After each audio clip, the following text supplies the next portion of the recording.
বিশ্ববিদ্যালয়ে চান্স পেতে হয় তাহলে কয়টা টপিক্সের উপর পড়তে হবে অথবা কতটা টপিক্স আমাদের জানা দরকার। প্রতিটা বিশ্ববিদ্যালয়, যে কোনো বিশ্ববিদ্যালয়ে তুমি চান্স পেতে চাও সেক্ষেত্রে ইংলিশের জন্য, গ্রামার আইটেমসের জন্য আমরা কয়টা টপিক্স পড়তে হবে, ঠিক আছে।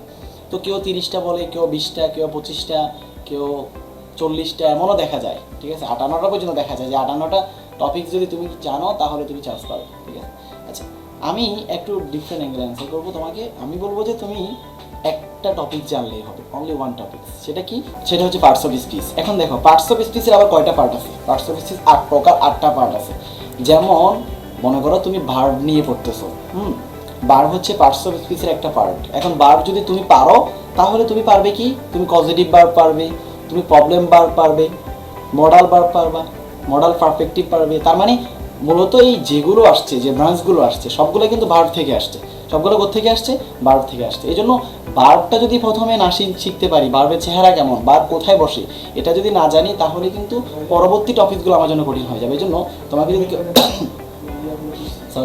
তোমাকে যদি কেউ জিজ্ঞেস করে যে ইংলিশের টপিকস কয়টা, তুমি বলবো যে একটা। কয়টা বলবে? একটা। সেটা কি? Parts of speech. ওর মধ্যে আবার কয়টা পার্ট আছে? ওর মধ্যে 8টা পার্ট আছে। ওই 8টা পার্টকে আবার কয়টা ভাগে ভাগ করছে? ওই 8টা পার্টকে আবার 30টা ভাগে ভাগ করছে। কয়টা ভাগে? 30টা ভাগে। তার মানে আমাদের মূলত রুট লেভেল হচ্ছে পার্টস অফ স্পিচ। যারা পার্টস অফ স্পিচ পারবে তাদের বেসিক ক্লিয়ার, সে যে কোনো কিছু কি করতে পারবে? হ্যান্ডেল করতে পারবে খুব সহজেই। ওকে, তাহলে আমরা আজকে, যদিও লেকচার 1-এ অনেকগুলো টপিকস আছে, কিন্তু আমরা সবাই স্টার মার্ক দিয়ে রাখবো পার্টস অফ স্পিচকে। কারণ পার্টস অফ স্পিচ থেকে একটা কোশ্চেন মাস্ট বি আসবে।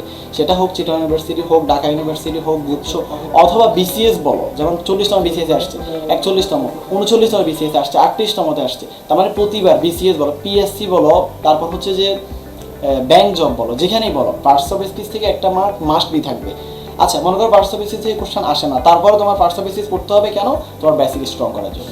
যদি পার্টস অফ স্পিচ তুমি বুঝতে না পারো তাহলে পরবর্তী টপিকসগুলো তুমি বুঝবে না, ঠিক আছে। এই জন্য এই লেকচার 1টা অনেক বেশি ইম্পর্টেন্ট। যারা ঘুমাচ্ছ অথবা শুয়ে আছো তারা একটু উঠে বসতে হবে। সবাইকে দেখা যাচ্ছে না তো, উঠে বসতে হবে। এই জন্যই যে যদি তুমি 1 ভালো করে বুঝতে না পারো তাহলে দেখা যাবে যে 2 থেকে শুরু করে 12 পর্যন্ত ওগুলাতে উঠে বসলেও বুঝবে না। সো রাইট টাইমে রাইট কাজটা করতে হবে। 1-এর সময় উঠে বসো, দেন বাকি টপিকগুলোর সময় শুয়ে শুয়ে ক্লাস করা যাবে, সমস্যা নেই। আচ্ছা, তাহলে আমরা স্টার মার্ক দিয়ে রাখবো লেকচার 1-এর মধ্যে পার্টস অফ স্পিচকে। কাকে? Parts of স্পিচকে।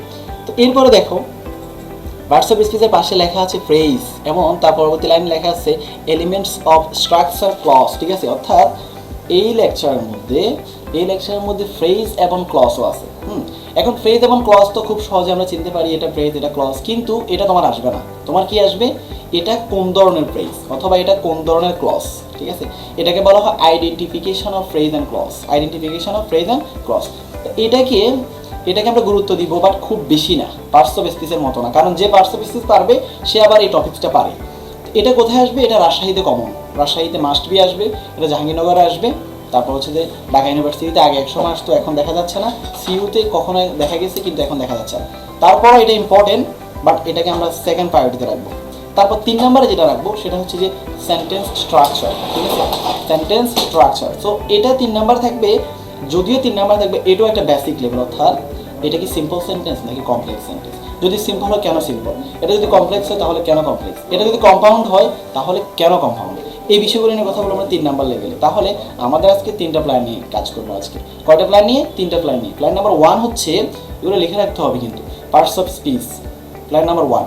প্ল্যান নাম্বার 2 হচ্ছে, 2তে আমরা কথা বলবো ফ্রেজ এবং ক্লজ নিয়ে, ফ্রেজ এবং clause, identification of phrase and clause. এবং 3 নম্বরে আমরা কথা বলবো সেন্টেন্স স্ট্রাকচার নিয়ে, ঠিক আছে। এবং এই 3টে বিষয় নিয়ে যখন আমি বোর্ডে তোমাদের সব কিছু ক্লিয়ার করবো, বোর্ডে ক্লিয়ার করার পরে দেন তোমাদের লেকচার শিট থেকে প্রিভিয়াস ইয়ারে এই 3টার উপর বেস করে কী কী কোশ্চেন আসছে এগুলো প্র্যাকটিস করাবো, ঠিক আছে। তো সো আমাদের দেখি তোমাদের একটু তোমাদের অ্যাক্টিভনেসটা দেখি। আমাদের টপ প্রায়োরিটিতে কী ছিল, আমরা 1 নম্বরে কী নিয়ে কথা বলবো, এটা একটু আমাদেরকে কমেন্ট করে জানাবে। দেখি আমাদের 1 নম্বরে টপ প্রায়োরিটিতে কী ছিল, পাশাপাশি আমরা 1 নম্বরে ওকে নাইমান, হ্যাঁ নাইমা তার parts of speech, okay parts of yes, ঠিক আছে। তার মানে আমরা টপ প্রায়োরিটিতে যেটাকে রাখছি সেটা হচ্ছে পার্টস অফ স্পিচ, এবং আমরা 1 নম্বরে কথা বলবো পার্টস অফ স্পিচ নিয়ে, ঠিক আছে। বোর্ডে যেটা লেখা আছে পুরোই টেকনিক্যাল, এবং এই তোমাকে কিন্তু 1 থেকে শুরু করে 12 নম্বর লেকচার পর্যন্ত পুরোটাই কিন্তু টেকনিকের প্রতি যেতে হবে। কারণ টেকনিকের প্রতি কেন যাওয়া জানো? কারণ তুমি শুরু করছো অনেক লেটে, তোমার শুরু করার দরকার ছিল আরও আগে, লেটে শুরু করছো। এর মধ্যে যেটা হচ্ছে যে মানে বিশ্ববিদ্যালয় লেভেলে যে পড়াশোনা, এটা কখনো 4 মাস অথবা 3 মাসে কাভার করা সম্ভব না, এটা কমপক্ষে 1-2 বছর লাগবে। সবচেয়ে বড় কথা, এটা 12 বছর লাগবে, কারণ 12 বছর পরে তোমার এই টেস্টটা হয়। কিন্তু আমরা ওই 12 বছর কি পড়ছি এভাবে? পড়িনি। তো এই জন্য অনেক বছরের পড়া যখন আমরা অল্প সময়ের মধ্যে দেখা যাচ্ছে যে 12 বছরের পড়াশোনা 120 দিনের ভিতরে শেষ করতে হচ্ছে, তাহলে আমাকে কী করতে হবে? অবশ্যই আমাকে টেকনিক্যালি আগাতে হবে। এই জন্য বোর্ডে যে সেন্টেন্সটা লেখা আছে এটা ভালো করে দেখো, একটার পর একটা। আমি গ্রাজুয়ালি, ঠিক আছে, 8টা প্রকার খুব বেশি ভালোভাবে ক্লিয়ার করার চেষ্টা করবো এবং তারপর প্র্যাকটিসে যাবো। সবাই দেখো, তাদের হেডলাইনে ছিল পার্টস অফ স্পিচ। এখন এখানে যে সেন্টেন্স লিখছি আমি, সেন্টেন্সটা হচ্ছে যে যদি বুঝতে না পারো অথবা না দেখা যায় তাহলে আমাকে বলবে যে he ran rapidly to the stage and took the prize from the honorable president। ঠিক আছে, তো একটা একটা করে আমি ক্লিয়ার করব। প্রথমত হচ্ছে যে পার্টস অফ স্পিচ কত প্রকার আমাদেরকে জানতে হবে। পার্টস অফ স্পিচ হচ্ছে 8 প্রকার। পার্টস অফ স্পিচ কত প্রকার? 8 প্রকার, এটা আমরা জানি। এখন আমাকে কত প্রকার এটা নাও জিজ্ঞেস করতে পারে, যেমন রাজশাহী ইউনিভার্সিটিতে আসছে পার্টস অফ স্পিচ কত প্রকার, কিন্তু সিইউতে এমনটা আসে না। সিইউতে কি আসে? সিইউতে যে একটা সেন্টেন্স দিয়ে দেয়, একটা সেন্টেন্স দিয়ে বলবে যে এখানে আন্ডারলাইন করে দেয়। এই আন্ডারলাইন ওয়ার্ডটা কি? আগে আসতো এভাবে যে একটা ওয়ার্ড দিয়ে দিত, ওয়ার্ড দিয়ে জিজ্ঞেস করতো যে এটা কোন পার্টস অফ স্পিচ।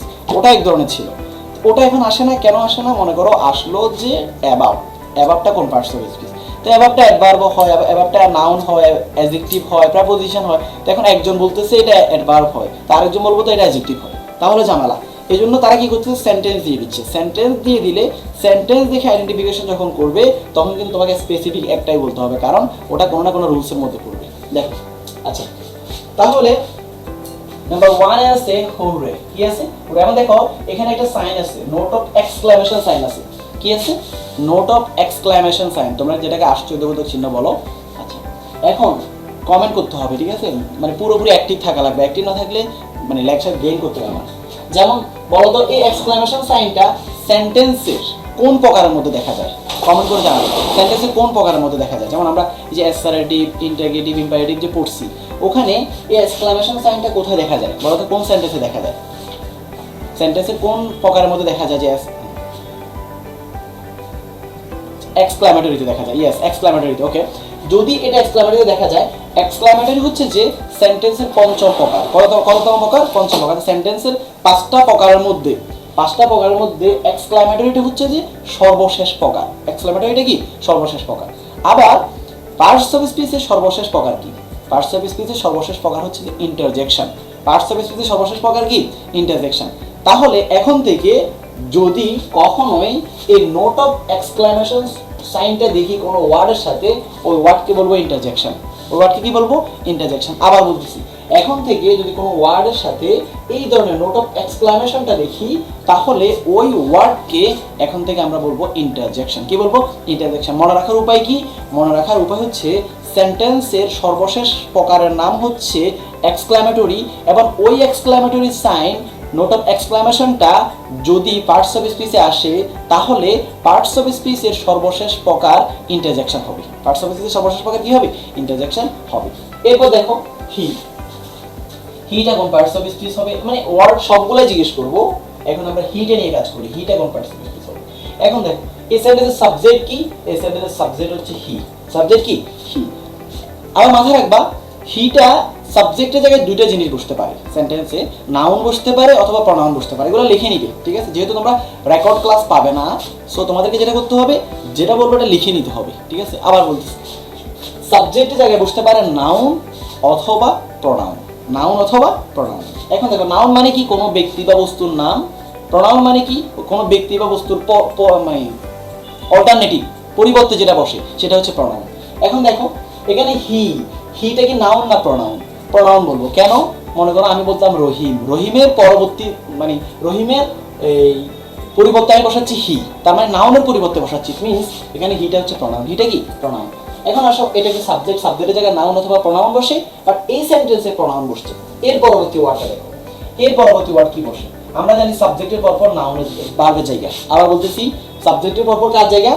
ভার্বের জায়গা। অথবা নাউন অথবা প্রনাউন যদি কোনো সেন্টেন্সের সাবজেক্টে বসে, এবং এর পরপর কি বসবে? ভার্ব বসবে। সো এটা একটা ভার্ব। এটা একটা কি? ভার্ব। এখন কোন ধরনের ভার্ব? ভার্বের 2 নম্বর ফর্ম। কিভাবে বুঝছি? ভার্বের 1 নম্বর ফর্ম হয় এভাবে, আর ইউ এন। এবং যদি 1 নাম্বার ফর্ম হতো তাহলে এখানে এস বাই এ যুক্ত হতো, তার মানে এটা 2 নাম্বার ফর্মে আছে। কত নাম্বার ফর্মে আছে? 2 নাম্বার ফর্মে আছে। আচ্ছা ওকে, এখন দেখো এখানে আছে যে র্যাপিডলি। এটা কি? র্যাপিডলি। র্যাপিডলি এটা কোন পার্টস অফ স্পিচ? অ্যাডভার্ব। কি দেখে বুঝতে পারছি? এলওয়াই দেখে। কি দেখে বুঝতে পারছি? এলওয়াই দেখে। আচ্ছা আরো টেকনিক আছে। আর টেকনিক কি? মেন ভার্বের পরে অ্যাডভার্বে জায়গা। আবার বলতেছি, মেন ভার্বের পরে অ্যাডভার্বে জায়গা। মেন ভার্বটা যদি ইনট্রানজিটিভ ভার্ব হয়, মেন ভার্বটা যদি ইনট্রানজিটিভ ভার্ব হয়, ট্রানজিটিভ ইনট্রানজিটিভ একটু পরে ডিসকাস করব। মেন ভার্বটা যদি ইনট্রানজিটিভ ভার্ব হয় তাহলে মেন ভার্বের পরে সর্বদা অ্যাডভার্ব বসে। মেন ভার্বটা যদি ইনট্রানজিটিভ ভার্ব হয়, মেন ভার্বের পরে অ্যাডভার্ব বসবে। আচ্ছা তাহলে এটা একটা অ্যাডভার্ব। এরপরে আসো, টুটা কি? টুটা হচ্ছে প্রেপোজিশন। টুটা কি? প্রেপোজিশন। কেন? প্রেপোজিশনের কাজ কি একটু পরে আসবে। তারপর দেখো দাটা কি? দাটা হচ্ছে, জিজ্ঞেস করলাম দাটা কোন পার্টস অফ স্পিচ, তখন সে বলতেছে আর্টিকেল। দাটা কি বলতেছে? আর্টিকেল। আবার আর্টিকেল কিন্তু কোনো পার্টস অফ স্পিচ না। আর্টিকেল কি না? কোনো পার্টস অফ স্পিচ না। এখন দেখো আর্টিকেলের পরে যদি একটি মাত্র শব্দ থাকে, কয়টি শব্দ থাকে? একটি মাত্র শব্দ থাকে, তাহলে সেটি অলওয়েজ নাউন হয়। সেটি অলওয়েজ কি হয়? নাউন হয়। এখন কথা হলো, আমি যখন বলতেছি আর্টিকেলের পরে একটা মাত্র শব্দ থাকলে সেটা নাউন হয়, তখন তুমি আমাকে বলতেছো এখানে আর্টিকেলের পরে তো একটা মাত্র না, অনেকগুলো শব্দ আছে, আপনি একটা মাত্র কেন বলতেছেন? ঠিক আছে, তখন আমি তোমাকে যেটা বলবো যে একটা সেন্টেন্সে অনেকগুলো স্টপেজ থাকে। অনেকগুলো কি থাকে? স্টপেজ থাকে। স্টপেজ মানে কি? থামার স্থান, থামার জায়গা। তাহলে সেন্টেন্সে থামার জায়গাগুলো আমরা একটু লিখে রাখি, সবাই লিখে নাও এটা। সেন্টেন্সে কোথায় কোথায় থামতে হবে?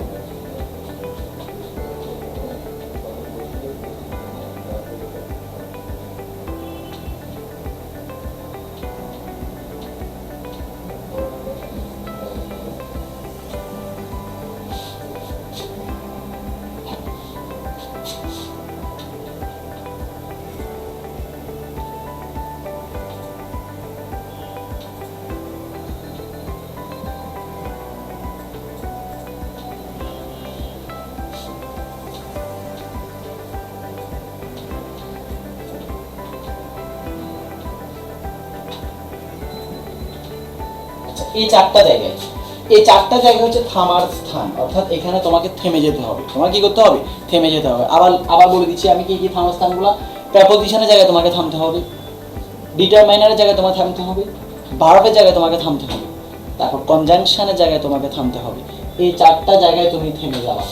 যখন আমি বললাম যে আর্টিকেলের পরে একটা মাত্র শব্দ হয় তখন নাউন হয়, তখন তুমি বলতেছো আর্টিকেলের পরে তো এন্ড কেও ধরতে পারি, তখন আমি কি বলতেছি জানো? আমি বলতেছি এন্ড হচ্ছে যে একটা স্টপেজ, থামার জায়গা, ওটাকে কাউন্ট করা যাবে না। কেন করা যাবে না? এন্ড হচ্ছে একটা কনজাংশন। এন্ড একটা কি? কনজাংশন। দ্যাটস ওয়াই এন্ড কে তুমি কাউন্ট করতে পারবে না। এন্ড একটা কি? কনজাংশন। এন্ড একটা কি? কনজাংশন। এখন আসো, তাহলে টুকটা কোন পার্টস অফ স্পিচ? টুকটা হচ্ছে ভার্ব। টুকটা কি? ভার্ব। কিভাবে বুঝছি? কারণ এন্ড দ্বারা দুটো ক্লজকে যুক্ত করতে হয়। তো এন্ড দ্বারা যদি দুটো ক্লজকে যুক্ত করি, কারণ কনজাংশনের কাজ হচ্ছে যুক্ত করা, কনজাংশনের কাজ কি? যুক্ত করা। তাহলে দুটো ক্লজের জন্য দুটো ভার্ব লাগবে।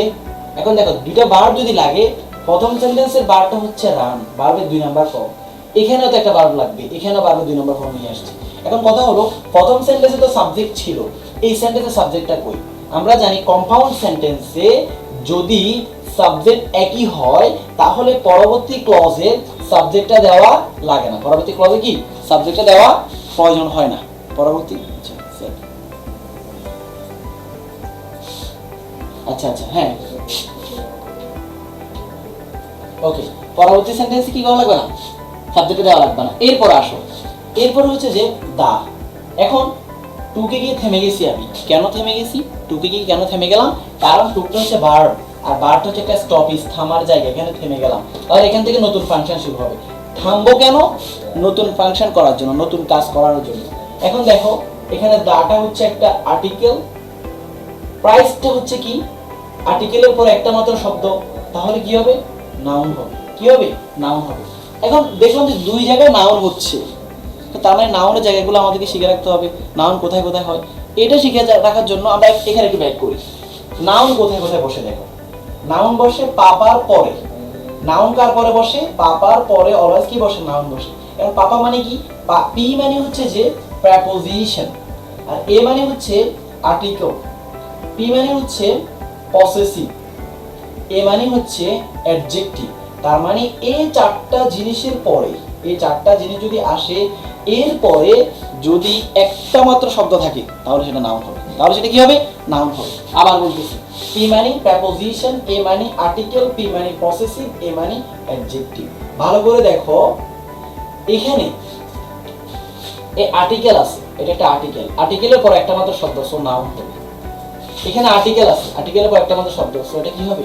নাউন হবে। এটা কি হবে? নাউন হবে।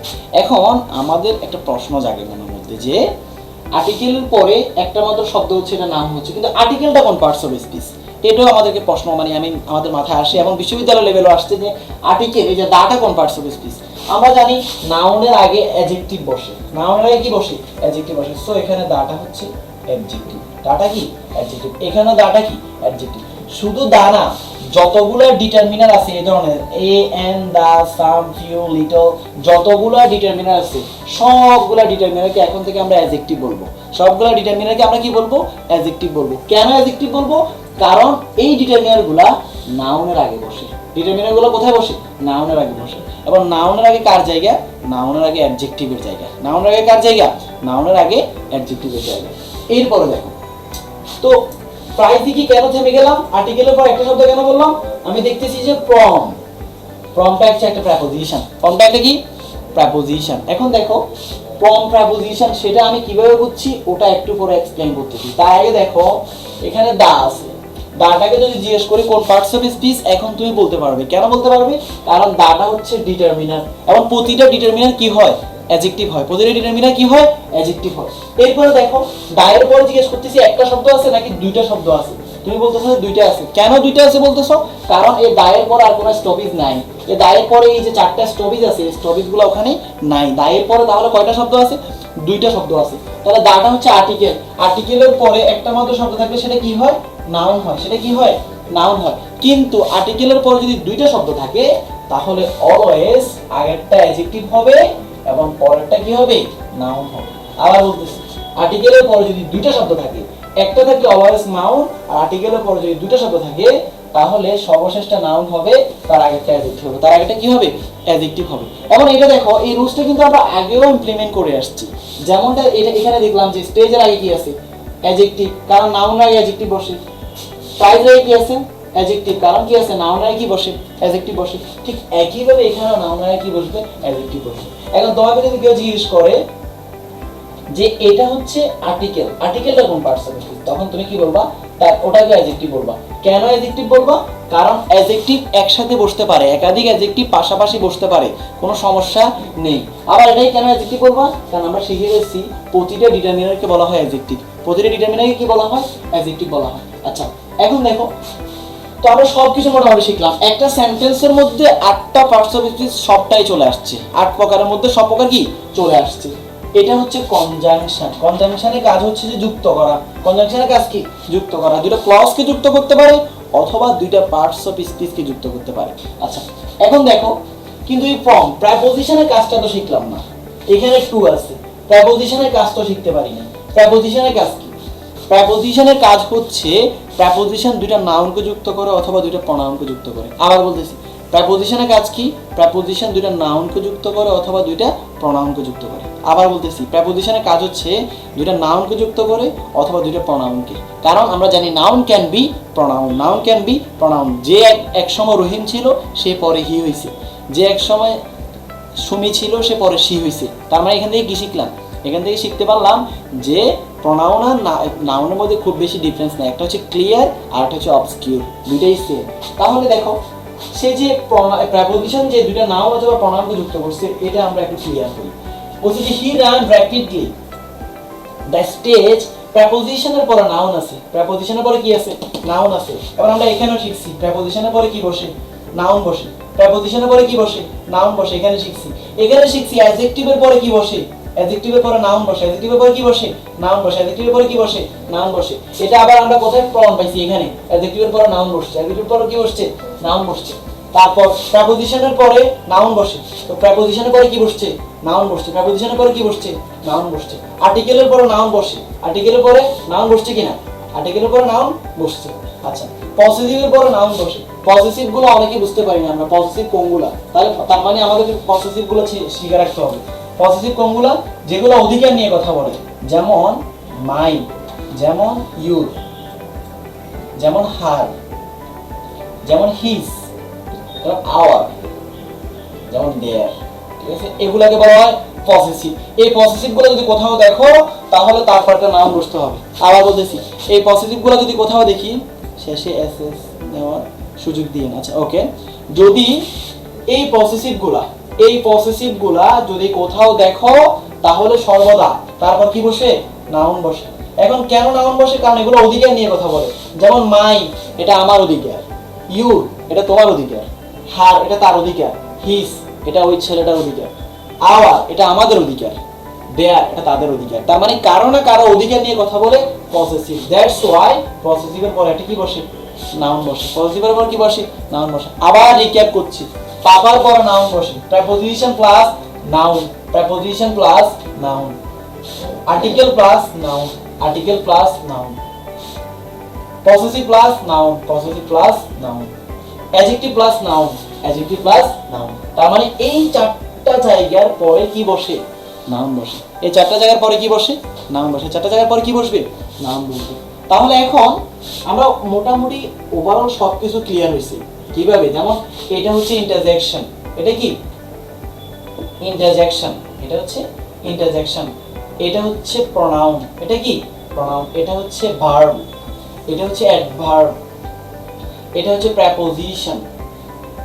এটাও প্রেপোজিশন। এটা অ্যাডজেক্টিভ। কেন? ডিটারমিনার গুলো অ্যাডজেক্টিভ হয়। এটা নাউন। কেন? আর্টিকেলের পর একটা মাত্র শব্দ হলে নাউন হয়।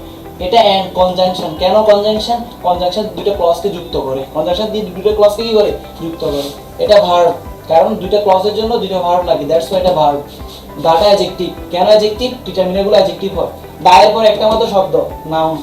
প্রেপোজিশন। প্রেপোজিশনের কাজ কি? দুটো নাউনকে যুক্ত করা। কিভাবে করছে একটু পরে দেখাচ্ছি। আর্টিকেল দা গুলো অ্যাডজেক্টিভ হয়। ওকে, ডিটারমিনার গুলো অ্যাডজেক্টিভ হয়। ডিটারমিনার পরে যদি দুটো শব্দ থাকে, আর্টিকেলের পর দুটো শব্দ, সো প্রথমটা অ্যাডজেক্টিভ, পরেরটা নাউন। প্রথমটা অ্যাডজেক্টিভ, পরেরটা নাউন। আচ্ছা ওকে, এখন একটা জিনিস আমাদের এখনো শেখা হয়নি, সেটা হলো প্রেপোজিশন। প্রেপোজিশনের কাজ কি? বলছি যে প্রেপোজিশনের কাজ হচ্ছে, এখানে লিখি প্রেপোজিশন। প্রেপোজিশনের কাজ হচ্ছে, প্রেপোজিশন দুটা নাউনকে যুক্ত করে। দুটা নাউনকে যুক্ত করে। প্রেপোজিশন যুক্ত করতে পারে দুইটা প্রনাউনকে। প্রেপোজিশন যুক্ত করতে পারে একটা নাউন একটা প্রনাউনকে।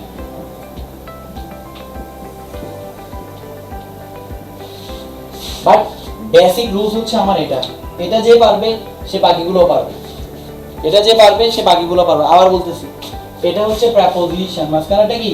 প্রেপোজিশন। প্রেপোজিশনের কাজ কি? প্রেপোজিশনের কাজ দুইটা নাউনকে যুক্ত করা, অথবা দুইটা প্রনাউনকে যুক্ত করা, অথবা একটা প্রনাউন একটা নাউনকে যুক্ত করা, একটা প্রনাউন এবং একটা নাউনকে যুক্ত করা। এটা হচ্ছে প্রেপোজিশনের কাজ। এটা কার কাজ? প্রেপোজিশনের কাজ। ওকে, এখন প্রেপোজিশন এই কাজটা করছে কিনা দেখি। দেখো, হি রান র‍্যাপিডলি, সে দৌড় দিয়েছে কোন দিকে? কোন দিকে? স্টেজের দিকে। এখানে দ্য স্টেজটা হচ্ছে একটা নাউন। দ্য স্টেজটা একটা কি? নাউন। কোন দিকে দৌড় দিয়েছে? দ্য স্টেজের দিকে। এখন এই নাউনকে যুক্ত করছে প্রেপোজিশন, তবে সে যে যুক্ত করলো তার নাউনটা পেলাম, কিন্তু আগের নাউন অথবা প্রনাউনটা কই? এখন দেখো, দ্য স্টেজের দিকে কে দৌড় দিয়েছে? দ্য স্টেজের দিকে দৌড় দিয়েছে হি। তাহলে এই দ্য স্টেজের সাথে কার সাথে সম্পর্ক? হির সাথে সম্পর্ক। হিটা একটা প্রনাউন আর দ্য স্টেজ হচ্ছে একটা নাউন। প্রনাউন এবং নাউনকে যুক্ত করা প্রেপোজিশনের কাজ। এখন কেউ যদি বলে যে আমি যুক্ত করব না, আমি টুটা দিব না, তাহলে কি হবে জানো? তাহলে হবে যে he ran rapidly the stage. তাহলে সে স্টেজ নিয়ে দৌড় দিছে। এবার কেউ কি স্টেজ নিয়ে দৌড় দিতে পারবে? না, রাদার সে স্টেজের দিকে দৌড় দিছে, স্টেজের দিকে দৌড় দিয়েছে। তার মানে এই প্রেপোজিশন টুটা যুক্ত করেছে একটা প্রনাউন এবং একটা নাউনকে। প্রনাউনটা হচ্ছে হি, নাউনটা হচ্ছে দ্য স্টেজ। ওকে, এরপর দেখো, এই ফ্রম প্রেপোজিশন, এটাকে কেন প্রেপোজিশন বলবো, অথবা এটা কেন প্রেপোজিশন, কেন এটা নাউনকে যুক্ত করছে অথবা প্রনাউনকে যুক্ত করছে, এটা আমি ক্লিয়ার করি। দেখেন, took the prize, took the prize এটা একটা নাউন। টুক দ্য কি? প্রাইজ, এটা একটা নাউন। এখন দেখো, এই দ্য প্রাইজ এটা যেহেতু নাউন, কেন নাউন বললাম? এই যে ডিটারমিনার দেখে বুঝছিল নাউন। এই নাউনকে যুক্ত করছে কার সাথে? দেখো, প্রেসিডেন্টের সাথে। কারণ সে প্রাইজটা নিচ্ছে, এই প্রাইজটা নিচ্ছে কার কাছ থেকে? প্রেসিডেন্টের কাছ থেকে। তার মানে এখানে প্রাইজের সাথে প্রেসিডেন্টের সম্পর্ক। প্রাইজের সাথে কার সম্পর্ক? প্রেসিডেন্টের সম্পর্ক। তোমাকে যদি কেউ জিজ্ঞেস করে এই যে দাটা একটা ডিটারমিনার, তুমি এই ডিটারমিনারটা কার জন্য দিছো? এটা কি তুমি অ্যাডজেক্টিভের জন্য দিছো নাকি নাউনের জন্য দিছো? তুমি বলবা এই দাটা আমি নাউনের জন্য দিছি, বাট এই নাউনকে মডিফাই করার জন্য অ্যাডজেক্টিভ আসছে ঠিক আছে, কিন্তু অ্যাকচুয়ালি দাটা কার জন্য বসছে? এই নাউনের জন্য বসছে। কারণ আমরা আগেই শিখে রাখছি ডিটারমিনার প্লাস নাউন হয়, ডিটারমিনার প্লাস কি হয়? নাউন হয়, ডিটারমিনার প্লাস কি হয়? নাউন হয়। আচ্ছা ওকে, তাহলে আমরা দেখলাম যে প্রেপোজিশন কিভাবে দুটো নাউনকে যুক্ত করে, এটা আমরা ক্লিয়ার হলাম। আচ্ছা ক্লিয়ার, ওকে। এখন আসো পার্টস অফ স্পিচ তো তোমার পড়া শেষ, 8 প্রকার মোটামুটি আইডেন্টিফিকেশনগুলো কিছুটা হলেও আমরা ক্লিয়ার হতে পারছি। এখন পার্টস অফ স্পিচের মধ্যে কোন প্রকারগুলো তুমি পারবা না সেটা একটু আমি ক্লিয়ার করব, ঠিক আছে? কোন প্রকারগুলো তোমার সমস্যা হবে ওটা একটু সবাই রাইট ডাউন করতে হবে, কেমন? আচ্ছা তার আগে কোন প্রকার, মানে 8টা প্রকারের মধ্যে কোন 4টা প্রকার তুমি পারবা না, আবার কোন 4টা প্রকার তুমি পারবা, এগুলা নিয়ে কথা বলবো একটু পরে। সময় দেওয়া হচ্ছে 30 সেকেন্ড, এসএস নিয়ে যাও, স্ক্রিনশটটা নিয়ে নাও। আচ্ছা সবাই দেখো, এখানে দুইটা প্ল্যান লিখলাম। প্ল্যান এ তে ছিল নাউন, অ্যাডজেক্টিভ, প্রেপোজিশন, অ্যাডভার্ব, আর প্ল্যান বি তে হচ্ছে প্রনাউন, ভার্ব, কনজাংশন এবং ইন্টারজেকশন। এই দুইটা প্ল্যানের মধ্যে সবাই মাথায় রাখবা প্ল্যান এটা হচ্ছে সবচেয়ে কঠিন, মানে এগুলো আইডেন্টিফিকেশন করতে অনেক কষ্ট হয়। আর প্ল্যান বিটা হচ্ছে অনেক সহজ, খুব সহজে আইডেন্টিফিকেশন করা যায়। একটু পরে মানে এটার সাথে মানে কলোকেট করে দিচ্ছি। যেমন প্রনাউন চিনতে কেন সহজ হয়, আমি যদি তোমাকে জিজ্ঞেস করি ওয়ার্ল্ডের প্রনাউনের সংখ্যা কতটা, তুমি বলবা যে গুটি কয়েক, 20টা 25টা। তার মানে ওই 20টা 25টার চেহারাটা যদি আমি চিনে ফেলি তাহলে খুব সহজে প্রনাউনগুলো চিনতে পারবো। যেমন হি, এটা একটা প্রনাউন, অনেক পরিচিত প্রনাউন, আমি দেখা মাত্রই বুঝতে পারছি এটা প্রনাউন, সংখ্যা খুবই কম। বাট আমি যদি তোমাকে নাউনের কথা জিজ্ঞেস করি, নাউন কয়েক কোটি আছে পৃথিবীতে, লক্ষ লক্ষ নাউন, তাহলে আমি কয়টা শিখবো? ইট মিনস এই চেহারাটা চিনতে আমার সমস্যা হয়, বাট এই চেহারাটা চিনতে আমার সমস্যা হয় না। তারপর ভার্ব আমি কেন চিনতে পারবো? কারণ আমি যখন নাউন প্রনাউন চিনতে পারি, নাউন প্রনাউন সেন্টেন্সের সাবজেক্টের পর পরে এই ভার্বের জায়গা, দ্যাটস ওয়াই আমাকে ভার্ব আলাদাভাবে পড়তে হয় না। যেমন দেখো হি, এখানে হি না থেকে যেটাই থাকুক, জান্নাত জাহান্নাম যেটাই থাকুক কোনো সমস্যা নাই, এর পর কি থাকবে? ভার্ব থাকবে, এর পর কি থাকবে? ভার্ব থাকবে, দ্যাটস ওয়াই ভার্ব চিনতে কোনো সমস্যা হয় না। কনজাংশন কেন সহজে চিনতে পারি? কারণ কনজাংশনের সংখ্যা খুবই কম, কনজাংশনের সংখ্যা খুবই কম। কিছু সাবঅর্ডিনেট কনজাংশন আছে, কিছু কোঅর্ডিনেট কনজাংশন আছে। এই কনজাংশনগুলো যদি তুমি চিনতে পারো তাহলে কনজাংশন খুব সহজে চেনা যায়। আর তাছাড়া কনজাংশন বিশেষ করে প্রমিনেন্ট কনজাংশন যেমন অ্যান্ড, নট, বাট, তার মানে কনজাংশনের সংখ্যা খুবই সীমিত। দ্যাটস ওয়াই কনজাংশন নিয়ে আলাদা কাজ করতে হয় না, কনজাংশনগুলো চেনা যায়। ইন্টারজেকশন কেন চেনা যায়? কারণ ইন্টারজেকশনের মতো সহজ আর কোনো পার্টস অফ স্পিচ নাই, এজন্য চেনা যায়। ইন্টারজেকশন কেন চেনা যায়? কারণ ইন্টারজেকশনের মতো সহজ কোনো পার্টস অফ স্পিচ নাই। কারণ ইন্টারজেকশন মানে কি? আশ্চর্যবোধক চিহ্ন দেখলেই ওটাকে আমরা কি বলি? ইন্টারজেকশন বলি। আশ্চর্যবোধক চিহ্ন দেখলেই ওটাকে কি বলি? ইন্টারজেকশন বলি। এখন এই প্ল্যান বিটা খুবই সহজ, প্ল্যান বিটা যতটাই সহজ প্ল্যান এটা ততটাই কঠিন। তার মানে নাউন চিনতে হয়, নাউন চেনার জন্য আমাকে পাপাটা মাথায় রাখতে হয়, ওই পি এর পরপর কি হয় নাউন হয় ওটা আমাকে জানতে হয়, প্রেপোজিশনের পরে নাউন হয় ওটা আমাকে জানতে হয়, পসেসিভের পরে অ্যাডজেক্টিভের পরে আর্টিকেলের পরে, ওকে। আবার সেম টাইম প্রেপোজিশনগুলো আমাকে চিনতে হয়। কেন? প্রেপোজিশনের কাজ হচ্ছে দুটা নাউন অথবা প্রনাউনকে যুক্ত করা, এবং এই যে সে যে যুক্ত করে, এই যুক্ত করাটা আমরা বুঝি না, দ্যাটস ওয়াই প্রেপোজিশন আমার চিনতে হয়। আবার অ্যাডজেক্টিভ চিনতে হয় কিভাবে? অ্যাডজেক্টিভ যেমন শব্দের পরে একাধিক শব্দ আছে, তার আগেরটা অ্যাডজেক্টিভ পরেরটা নাউন, ঝামেলা হবেই, এই জন্য এগুলোর জন্য আলাদা করে ব্রেনস্টর্মিং করতে হয়। অ্যাডভার্বও আমরা অনেক ঝামেলায় করতে হয়। কেন? মাঝে মাঝে সেন্টেন্সের শেষে বসে, মাঝে মাঝে শুরুতে বসে, এই জন্য এই 4টা নিয়ে কাজ করা লাগে, এই 4টা নিয়ে কাজ করা লাগে না, এই 4টা খুব সহজে চিনতে পারি। এখন আমরা আলাদা আলাদাভাবে এই 4টা নিয়ে কাজ করব, আলাদা আলাদাভাবে আমরা কি করব? এই 4টা নিয়ে কাজ করব। সবাই এই 4টা নিয়ে কি কি এক্সাম্পল সেট করি, এগুলো আলাদাভাবে কি করো? রাইট ডাউন করো, আলাদাভাবে কি করো? রাইট ডাউন করো। সবাই এদিকে দেখো। She is a student, she is beautiful, she is very beautiful, he is a teacher, he is an English teacher, she is well and he plays well. আমি underline করে দিচ্ছি কোন কোন parts of speech previous year আসছিল এবং কিভাবে আসছিল। এই পার্টস অফ স্পিচগুলো আমাদেরকে জিজ্ঞেস করছিল। প্রথমে দেখো she is a student, এখানে স্টুডেন্টটা কি?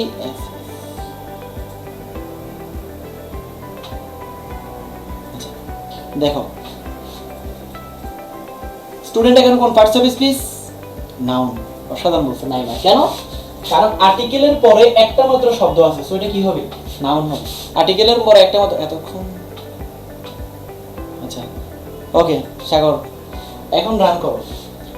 আর্টিকেলের পরে একটা মাত্র শব্দ আছে, সো কি হবে? নাউন হবে। কি হবে? নাউন হবে। এখন দেখো এখানে কিন্তু আবার আর্টিকেল নাই, এখানে আছে বি ভার্ব। এখানে কি আছে? Be verb. এখানে কি আছে? Be verb. এখন বি ভার্বের পর একটা মাত্র শব্দ থাকলে সেটা কি হবে? এখন থেকে মাথা রাখবা বি ভার্ব কয়টা। তোমাকে যদি জিজ্ঞেস করি বি ভার্ব কয়টা, তুমি কি বলবা? যারা পারো তারা লেখো দেখি, আমি পারো কিনা দেখি। বি ভার্ব কয়টা লেখো দেখি। বি ভার্ব কয়টা?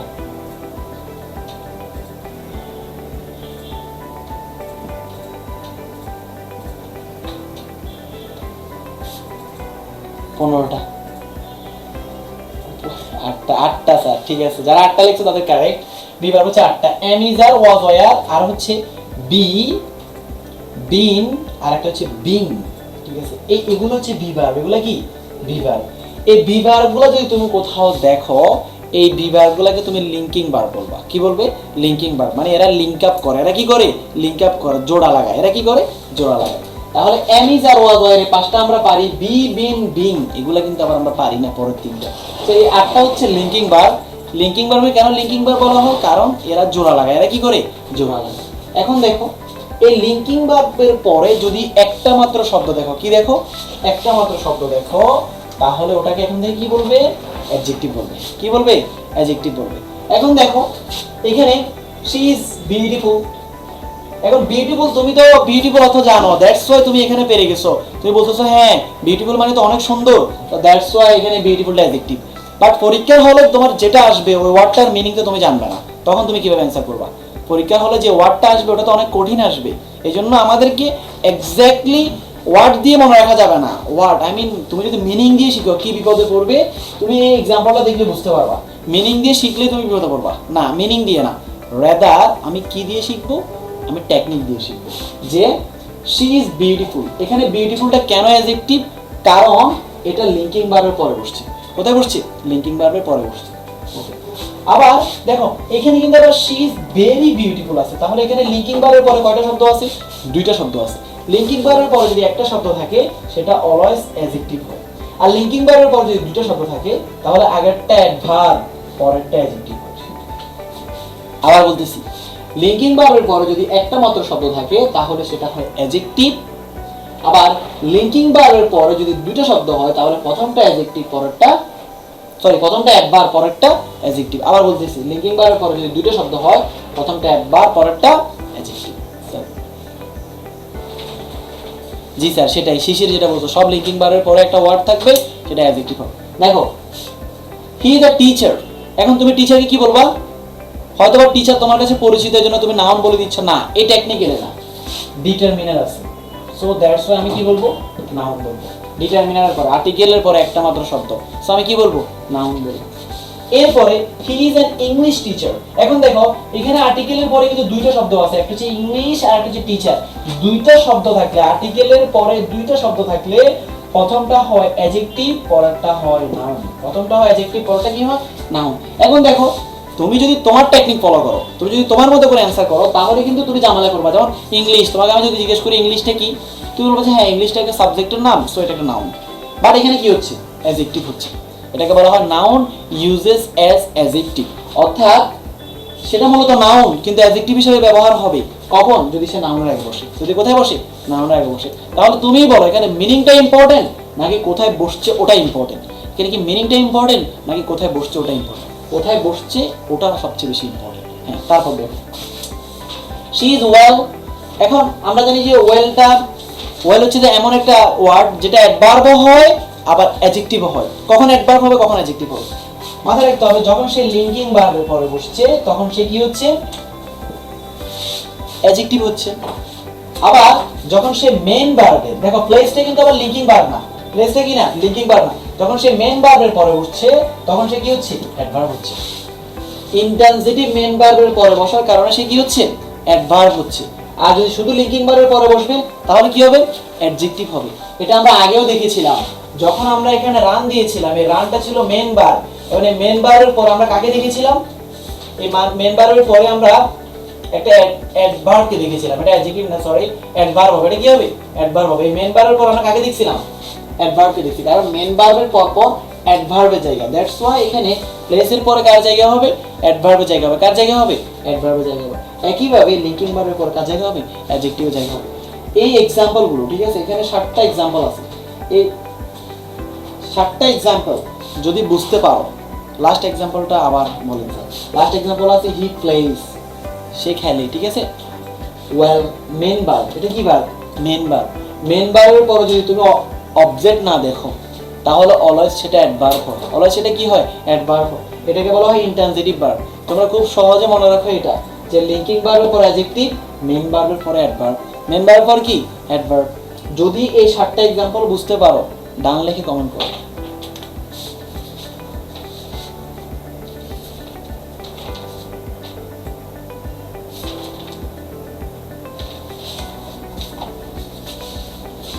ওকে, ডান ডান। ইংলিশটা আবার বলেন স্যার। ইংলিশটা হচ্ছে অ্যাডজেক্টিভ, এখানে ইংলিশটা হচ্ছে অ্যাকচুয়াল নাউন, এখানে অ্যাডজেক্টিভ।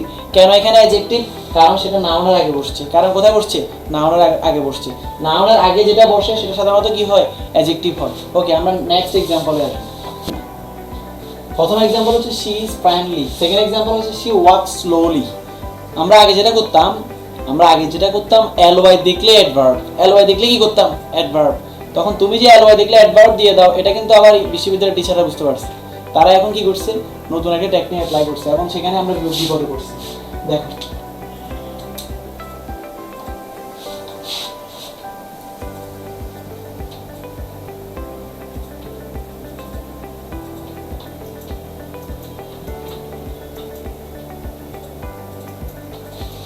সবাই দিকে দেখো।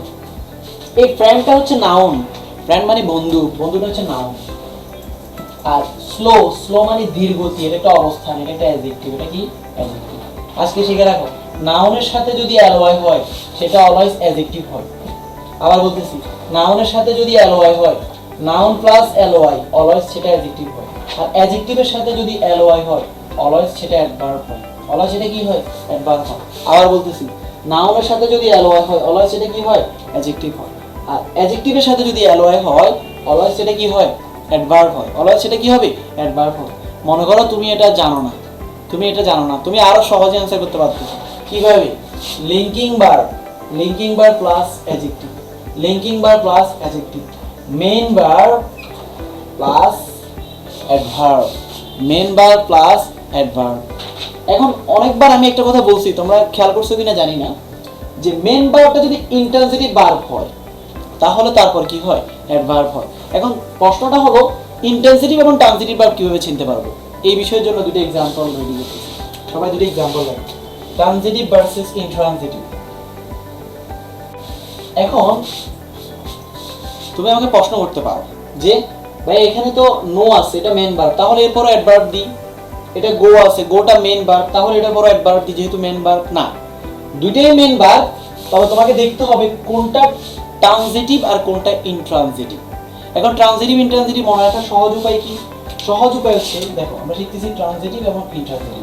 ট্রানজিটিভ এবং ইন্ট্রানজিটিভ চেনার সহজ উপায় হচ্ছে যে ভার্বকে, কাকে বলেছি? ভার্বকে, ভার্বকে কি বা কাকে দিয়ে প্রশ্ন করে যদি উত্তর পাওয়া যায়, প্রশ্ন করে যদি উত্তর পাওয়া যায়,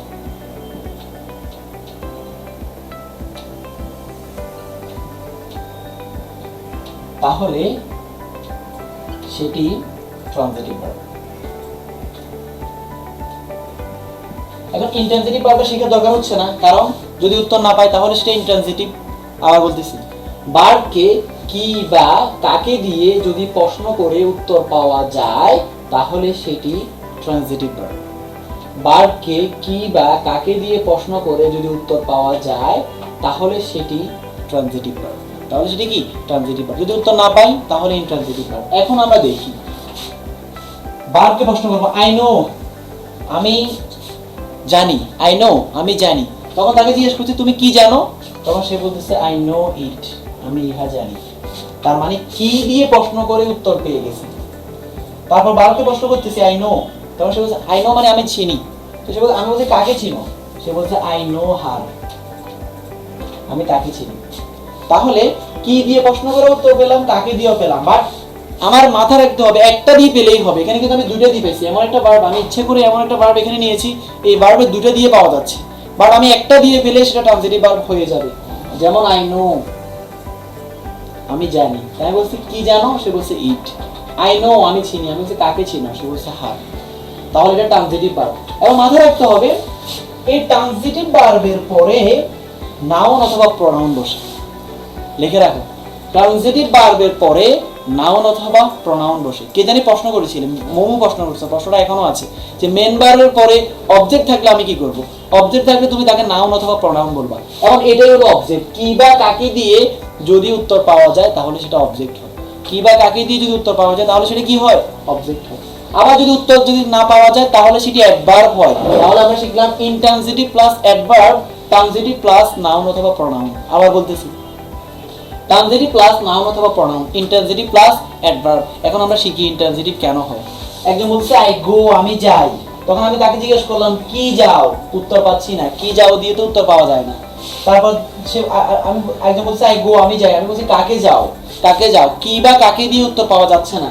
রাদার আমি এটা দিয়ে প্রশ্ন করতে পারতাম আই গো, আমি যাই, তখন আমি তাকে জিজ্ঞেস করতে পারতাম যে কোথায় যাও অথবা কেন যাও। এখন কোথায় আর কেন কিন্তু আবার এখানে নাই। কোথায় আর কেন দিয়ে প্রশ্ন করার সে অথরিটি তোমাকে দেওয়া হয়নি। তোমাকে অথরিটি দেওয়া হয়েছে দুইটা, একটা হচ্ছে কি বা কাকে, যেটা দিয়ে উত্তর দিতে সক্ষম না কে, ভার্ব। ঠিক আছে, দ্যাটস ওয়াই আই গোর পরে তোমাকে অ্যাডভার্বের কি নাই, বিকল্প নাই, তোমাকে অ্যাডভার্ব দিতে হবে। আই গো র্যাপিডলি, এই র্যাপিডলি হচ্ছে অ্যাডভার্ব। কেন? কারণ ইনট্রান্সিটিভ ভার্বের পরে অ্যাডভার্ব বসে, মেন ভার্বের পরে অর্থাৎ ট্রান্সিটিভ ভার্বের পরে নাউন অথবা প্রনাউন বসে। একইভাবে তুমি দেখো এখানে রানটা ইনট্রান্সিটিভ ভার্ব ছিল, দ্যাটস ওয়াই এটা অ্যাডভার্ব হয়েছিল। হি রান, সে দৌড়াচ্ছে, কি দৌড়াচ্ছে, কাকে দৌড়াচ্ছে, উত্তর পাওয়া যাচ্ছে না, কিভাবে দৌড়াচ্ছে, এখন উত্তর পাওয়া যাচ্ছে। সো কিভাবে দিয়ে যদি উত্তর পাওয়া যায় সেটা অ্যাডভার্ব হয়, সেটা কি হয়, অ্যাডভার্ব হয়। এখন আমরা আরো কিছু ওয়ে আছে অ্যাডভার্ব চেনার। ঠিক আছে, যেহেতু অ্যাডভার্ব সেন্টেন্সের সমস্যা করে, আরো কিছু ওয়ে আছে অ্যাডভার্ব চেনার। সেটা কি কি, হাউ দিয়ে প্রশ্ন করলে অ্যাডভার্ব পাওয়া যায়, যদি উত্তর পাওয়া যায় তাহলে সেটা অ্যাডভার্ব হবে। ওয়াই দিয়ে প্রশ্ন করে যদি উত্তর পাওয়া যায় সেটা অ্যাডভার্ব হবে। ওয়েন দিয়ে যদি প্রশ্ন করে উত্তর পায় সেটা অ্যাডভার্ব হবে। ওয়ার দিয়ে যদি প্রশ্ন করে উত্তর পায় সেটা অ্যাডভার্ব হবে। হাউ অফেন দিয়ে যদি প্রশ্ন করে এবং উত্তর পাওয়া যায় সেটা কি হবে, অ্যাডভার্ব হবে। তাহলে এই পাঁচটা দিয়ে, এই পাঁচটা সিম্পটম দিয়ে যদি প্রশ্ন করে আমি উত্তর পাই তাহলে সেটা অ্যাডভার্ব হবে। যেমন আমি I mean token of example আমি দেখাচ্ছি যে হি রান, আমি বললাম যে সে দৌড়াচ্ছে, আমি বললাম যে হাউ, সে কিভাবে দৌড়াচ্ছে, তখন উত্তর পেয়ে গেছি র্যাপিডলি, খুব দ্রুতভাবে। তাহলে হা দিয়ে যদি পাই সেটা কি হয়, সেটা অ্যাডভার্ব হয়, সেটা কি হয়, অ্যাডভার্ব হয়। সবচেয়ে বড় কথা কি জানো, 8টা পার্টস অফ স্পিচের মধ্যে সবচেয়ে কঠিন যদি কোনো পার্টস অফ স্পিচ থাকে সেটা হচ্ছে অ্যাডভার্ব। সেটা কি, অ্যাডভার্ব। কেন? কারণ তাকে চিনতে হলে অনেক কিছু জানতে হয়, এটা অনেক কিছু জানতে হয়, টেকনিক অনেকগুলো জানতে হয়। এখন আমি কি করব, মনে করো 8টা পার্টস অফ স্পিচ সেন্টেন্সে তোমাকে দিয়ে দিয়েছি, দিয়ে দেওয়ার পরে তুমি যেটাকে চিনতে যেটাকে কোনো রুলসের মধ্যে পাওয়া যাচ্ছে না সেটা অ্যাডভার্ব, কারণ বাকি সবগুলো জায়গা আছে তার জায়গা নেই, সো সে অ্যাডভার্ব। আরো সহজেই কি করা যায়, আইডেন্টিফাই করা যায়। ঠিক আছে, ওকে, এটা ছিল আমাদের পার্টস অফ স্পিচের সবচেয়ে সংক্ষিপ্ত অর্থাৎ প্রেসাইজ এবং সামারাইজ করা সবচেয়ে সহজ এক্সপ্লেনেশন।